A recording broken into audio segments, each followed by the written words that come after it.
प्राथमिक आरोग्य केंद्र धावडा येथे वैद्यकीय अधिकारी आहे।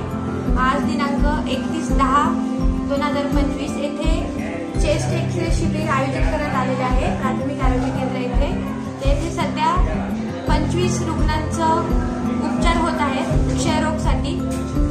यामध्ये पेशंटचे क्लोज कॉन्टॅक्ट जे पेशंटच्या संदर्भात येतात, परत ज्यांना 2 आठवड्यांपेक्षा जास्त खोकला ताप वगैरे असं आहे त्यांचे एक्सरे इथे करण्यात आले आहे।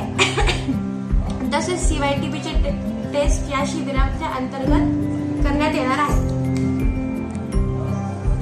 तर या शिबिरासाठी जास्तीत जास्त जनतेने या योजनेचा लाभ घ्यावा आणि इथे येऊन आपली तपासणी करावी। आजूबाजूच्या खेड्यातल्या सगळ्या लोकांनी इथे येऊन या